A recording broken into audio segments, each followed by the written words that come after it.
All right, thanks for staying with us. Now, every year, World No Tobacco Day is observed in order to spread awareness of the dangers related to using tobacco. So the World Health Organization created World Tobacco Day in 1987 to draw global attention to the epidemic, to the tobacco epidemic and preventable death and disease that it causes. Now, the theme for this year, World No Tobacco Day, is Commit to Quit. Now, the people who smoke cigarettes can face more complications, especially in this COVID-19 season, which can even lead to death. Now, they face about 40% or to 50% added risk due to this habit. So be reminded that, you know, especially as we're dealing with the pandemic, the COVID-19 pandemic, if you can, you know, by all means, quit smoking.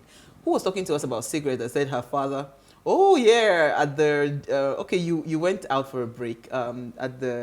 We went for yoga, as we mentioned, Art of Living. So the instructor, what's her name, Priyanka? She was telling us how her father, so they just used this opportunity, the COVID-19 opportunity, to tell him, because he's a chain smoker, like 2 packs a day. So now, you know, the man, right, because when they showed him how people are dying, because, you know, it directly affects your lungs. Yeah. So, I mean, please, for those that are smoking, for anything, for your life, for your safety, let's try to quit. Let's commit to quit. Yeah. Absolutely. Yeah. So. I mean, I've never understood smoking. I always liken it to taking an actual note, you know, roll up a couple of 1,000 naira notes and just light it. I'm sure you probably get a bigger high from smoking actual money than actually burning tar. So I've never understood it. It is burning money.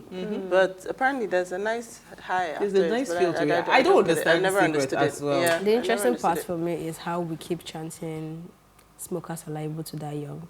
And it's one of the biggest industry in the world. So I don't understand. That's the power. I don't understand the conversation, or I don't even get involved in no tobacco or no smoke. If you want to smoke, Abi, it's not working for me and you. Case closed. We'll move on. Enjoy your life. It's just an interesting, because there's been research around it and why people are still so addicted to it, even as much as where you're buying it is written on the shelf. Pack, yeah. On the pack, really, right? It's there to tell you don't do this, but you keep doing it, and it's not. That's why it's an addiction. It is also not banned. It's personal, right? It is. Oh yeah, this thing will kill you, but take it. You can buy it anywhere. But there's so many things like that, though. Smoking will kill you. Drinking will kill you. Cars could kill you. Everything everything. That's why they say something must kill So, a man. And that's exactly how they defend it and keep smoking it. Yeah, they say something must kill a man. So it doesn't bother me. All right, so let me come to Uti. What did you find for us in the news today? Okay, so my story is, the headline says, give me 1 second now. So the FG is to privatize 12 highways tomorrow. So the federal government is officially opening a bid for value-added concessions under the Highway Development and Management Initiative on 12 highways tomorrow. The affected roads are the Benin-Asaba Road, Abuja-Lokoja, Kaduna-Kano, Onitsha-Owerri, Aba, Shagamu-Benin, and Abuja-Kefi, Akwanga, Lokoja-Benin, Enugu-Port Harcourt, Ilorin-Tijeba, Lagos-Ota, Abeokuta, Lagos-Badagry, and Kano-Shwari, Potiskum, Damaturu. So, I mean, these are all very, very key roads. And I agree. So some people don't believe in PPPs. I think that the scope of the challenges, infrastructure challenges that we have in this country, we need PPP. What we must find is capable hands. We must find well-structured contracts.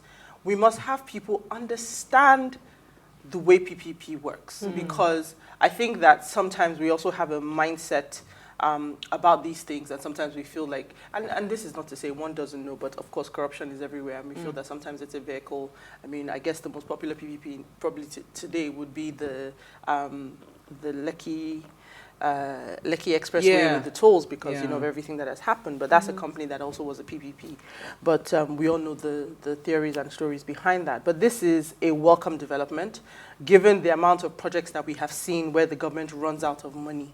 It's important for us to be able to privatize these roads and get people on the road. I mean, all the roads that are listed here are very key roads. Terrible. They're key roads, and they're in a terrible, state. So they really, really could do with this influx. So I hope that they get some decent I think it would be bids. nice for us to also invite the Minister for Works and Housing. Let's have him on the show again. Yeah, to break it down. Let's even understand how this. Are we going to have tolls on all these roads? You would because have those to are the kind of questions that I would love to ask. They would have to recoup their money, and it will sadly be by tolls. But again, I always say this, that it is you getting what you pay for, and it's value for money. But you know, they are not doing the tolls the right way. You see, normally, you see these heavy-duty trucks, which are the ones that really damage these roads. When you go abroad, when you travel, you see them, there's a particular, they get to a point, they go out of the road. They have the weighing, where they weigh them, they check the scale to ensure that it's the right weight for that road. So outside of just doing the road, let us even put those infrastructures on ground, right? But since we do not have rails, I was just going to say that, where would you put them? Because you weighing them would imagine that you would have an alternative for them to go. And they would have to pay fines. But you get so now they pay. So what you could increase it because they pay a higher rate. When you go through the toll here, it's a different price depending on the class of car.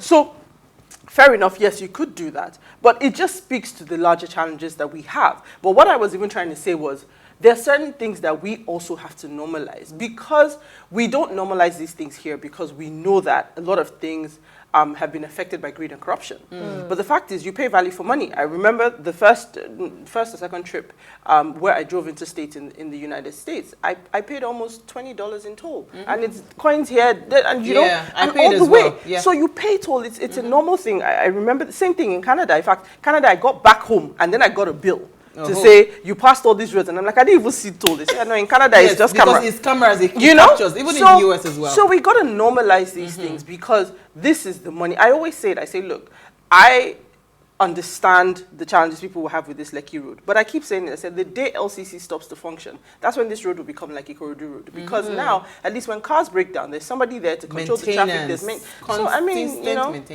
but value for money, we just have to be able to. We have to be able to see the value to then appreciate. I also think they should also think of quality as well because I don't understand the idea of doing a road and in the next 5 years. Is it 5 years? 5 years is too long now yet. Yeah, but then, like we said, think about all the things that impact the road. There's the weight of the vehicles.